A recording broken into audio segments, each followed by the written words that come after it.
हिंदू राष्ट्र क्या के लिए बनाना है, क्या जरूरत पड़ी है? उन लोगों को डर है जिन्हें हिंदू राष्ट्र बनाने नहीं बनने से डर है, वो लोग इंडिया छोड़ के चले जाएं, पाकिस्तान चले जाएं, सऊदी अरब चले जाएं। 21वीं सदी के लोग हैं, हम इन्हें बाबा जो मंदिरों में बैठे इनका घंटा जरूर छीनवा देंगे हम लोग। ओपी राजभर जी ने इतना बड़ा स्टेटमेंट योगी जी को घंटा पकड़वाने तक का दे दिया था, और आज वो उनके दल में जाके घंटा जो उन्होंने खुद पकड़ लिया है। परिवर्तन तो आपने देख लिया है। आज से पहले भारतीय जनता पार्टी को कभी अपने दल उजागर करने की जरूरत नहीं पड़ी।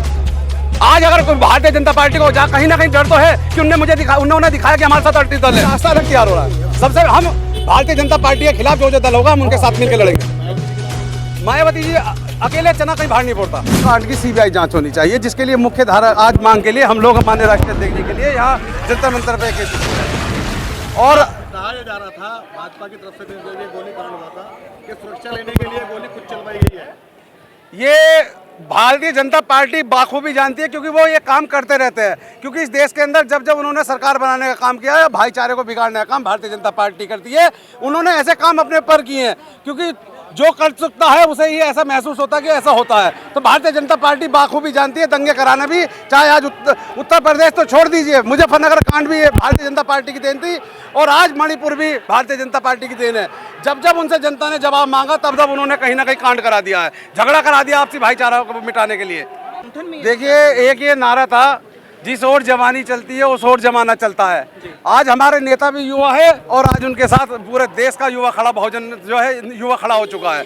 रही बात सरकारें आती जाती रही है और अनुशासन, ये तो बहुत छोटी सी बात है। अभी तो ली अंगड़ाई है, बाकी अभी हमारी लड़ाई है। अभी तो हमने अंगड़ाई ली है, आज ये जरा सा मैदान ही तो था। और जब हमारे राष्ट्रीय अध्यक्ष जी जब दिल्ली की बात आएगी 2024 के अंदर जब गरजेंगे, तो एक एक बहुजन समाज का युवा, बच्चा और जो महिलाएं, पुरुष, एक एक माननीय राष्ट्रीय अध्यक्ष के साथ अनुशासन में रहेगा, और हम सरकार बदलने का काम करेंगे। अच्छा, बसपा के होते हुए क्या जरूरत पड़ेगी नया संगठन बनाने के लिए, पार्टी बनाने की? देखिए, हर एक परिवार में एक मुखिया होता है। मेरे बाबा ने जन्म लिया, पहले वो घर के मुखिया थे। मेरे पिताजी ने जन्म लिया, वो मुखिया थे। उनके जाने से पहले वो मुझे मुखिया बना गए। यही काम बहुजन समाज ने किया है। हम उस मिशन को माननीय साहब के खत्म होने से पहले हमने अपने नेता चंद्रशेखर आजाद जी को बना दिया है। देखिए, बुढ़ापा सबको आता है। आज हमें एक युवा चेहरे की जरूरत थी। युवा चेहरे के रूप में हमारे पास माननीय चंद्रशेखर आजाद जी है। आज जब हर चीज़ एक जवानी आती है, एक बुढ़ापा आता है। आज माननीय बहन जी हमारी नेता थी, एक बार नहीं, दो बार नहीं, तीन बार नहीं, उन्होंने चार बार उन्हें प्रदेश का मुखिया बनाया। देखिए, मुखिया बनने तक उन्होंने अपना मिशन जो कमीशन में बदल दिया। हमारी सरकार उत्तर प्रदेश तक नहीं थी, हमारी सरकार, हमारी निगाह माननीय साहब, बाबा साहब कह के गए थे, हमारी निगाह हमारी दिल्ली की गद्दी पर है।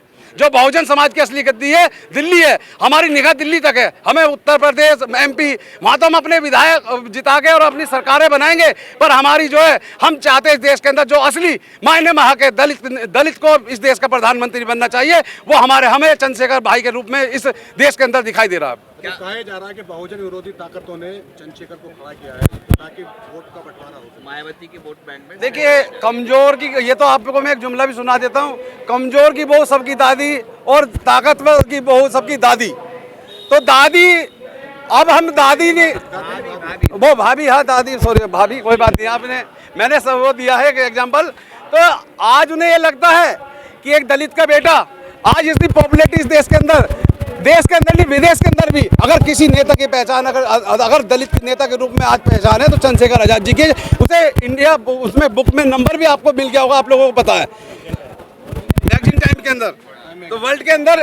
तो इसलिए आज उस उभरते हुए नेता के, आज वो ये चाहते हैं कि कहीं ना कहीं हम लोगों को भटकाना चाहते हैं, पर अब हम भटकने वाले नहीं हैं। देखिए, ऐसा होता है, कुछ लोग हर परिवार के अंदर, हर समाज के अंदर कुछ लोग लोभी लोग भी हो जाते हैं पैदा। तो वो लोभी लोग हैं, वो मिशन नहीं, वो अपने आप को ये प्रेजेंट करना चाहते हैं कि हम सरकार के अंदर रहना चाहते हैं। वक्त आएगा, वोटर तो हम ही हैं, वोटर हम ही। अब हम समझ रहे हैं 21वीं सदी है। बाबा साहब जो हमें शिक्षा का अधिकार देके गए थे, ऐसे नहीं देके गए थे जो पिएगा वही धाड़ेगा। आज माननीय राष्ट्रीय अध्यक्ष चंद्रशेखर आजाद जी एडवोकेट ना होते, दूध बोलिए ना, दूध पिएगा, जो शेरनी का दूध पिएगा वही धाड़ेगा। तो इसलिए हम आप लोगों से ये कहना चाह रहे हैं, आज हम जाग चुके हैं, और आने वाले समय में आप देखिए उनका कुनबा कितना घटता जा रहा है, कितना उन पार्टियों का जो एनडीए के साथ है उनका कितना कुनबा घटा। 38 पार्टियों में आप उनका परसेंटेज वोट तो गिना दीजिए, उसमें मेरे समाज की भी है, गडीरिया समाज की भी है।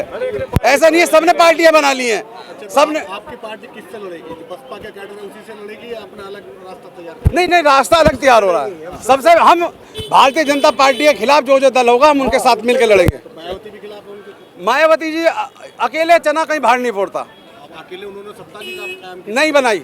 बनाई नहीं थी 2007 में। 2007 में ऐसे नहीं बनाई। एक मिनट बाबू जी, बहुजन समाज के ईमानदारी से लोग उनके साथ लगे हुए थे, जिसमें कुम्हार, गडरिया, पासी, तेली, तमोली सब लोग लगे हुए थे। आज वो सब लोग बहन जी को नेता नहीं मानने, क्योंकि जब उनकी हिस्सेदारी की बात आती थी मान्यवर साहब ने इन बिरादरियों को जीरो से उठा के उन्हें MP MLA और वो बनाया। आज उनकी जब राजनीति में हिस्सेदारी की बात आती है तो वहाँ धन की बात आ जाती है, और इन लोगों पे धन तो है ही नहीं है भाई। इन गडरिया, कुमार, धीवर, पासी, जोगी, जुलाई, इन पे कहाँ से धन आया? और आज वो ने भाई के चंद्रशेखर आजाद जी के रूप में उन्हें अपना नेता दिखाई दे रहा है। आने वाले समय में उन इन इन इन बिरादरियों को भी अपनी राजनीतिक हिस्सेदारी चाहिए, इन्हें भी ईमानदार नेता की जरूरत है। जो मान्यवर साहब थे, आज उसके बाद में मान्यवर साहब के बाद में ईमानदार नेता चंद्रशेखर आजाद जी है। आपने जिस बिरादरी का नाम लिया, धीवर, कुमार, गुडरिया, पासी, वो तो सबके सब जो है भाजपा के वोटर हो गए। नहीं, वोटर तो वो पहले कांग्रेस के थे, पहले मैं आपको पूरी ले जाना चाहता हूँ। पहले कांग्रेस के वोटर थे वो। जब कांग्रेस के बाद में मान्यवर साहब ने बहुजन मिशन खड़ा किया तो वो क्या नाम मान्यवर साहब के साथ लग गए, और मान्यवर साहब के साथ एक बार नहीं, दो बार नहीं, तीन बार नहीं, चार बार इस बहुजन समाज की सरकार बनवाई है। तो ऐसा नहीं है, वक्त बदला है, आज उन्हें फिर अपना एहसास हो रहा है, उन्हें भाई चंद्रशेखर आजाद जी के रूप में ईमानदार नेता मिल रहा है।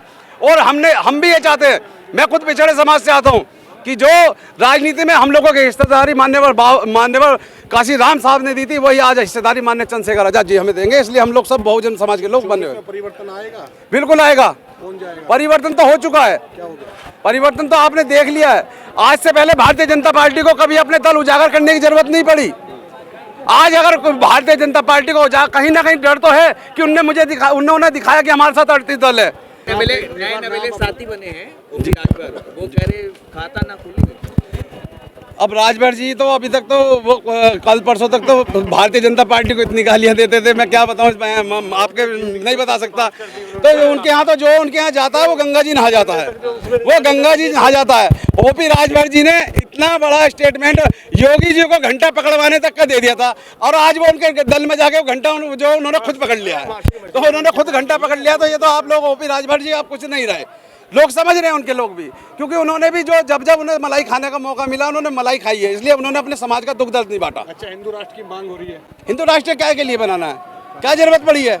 इतना बढ़िया तो था भाई, इतना बढ़िया हमारा देश है, हिंदू राष्ट्र के लिए क्या की जरूरत है भाई? उन लोगों को डर है जिन्हें हिंदू राष्ट्र नहीं बनने से डर है, वो लोग इंडिया छोड़ के चले जाएं, पाकिस्तान चले जाएं, सऊदी अरब चले जाएं। उससे पहले तो ये हमारा इंडिया है और हमारा वतन है। इस वतन को सींचने में, आज इस देश को आज़ादी दिलाने में सबसे ज़्यादा पिछड़े और दलित समाज के लोगों ने बलिदान दिया है। तो ये देश हमारा है, यहाँ हिंदू राष्ट्र कुछ नहीं होने वाला। अगर बन जाएगा हिंदू राष्ट्र तो क्या दिक्कत है? बनने ही नहीं देंगे हम लोग। बनने किस लिए दें? हम संविधान को मानने वाले लोग हैं। हिंदू राष्ट्र हम इसलिए नहीं बनने देंगे, कुम्हार जो बर्तन नहीं बनाएगा, गडरिया भेड़ चुगाएगा, चमार चमड़े का काम करेगा, धोबी जो कपड़े का काम करेगा, हम उस दिशा में फिर नहीं जाना चाहते। हम 21वीं सदी के लोग हैं। हम इन्हें बाबा जो मंदिरों में बैठे इनका घंटा जरूर छीनवा देंगे हम लोग।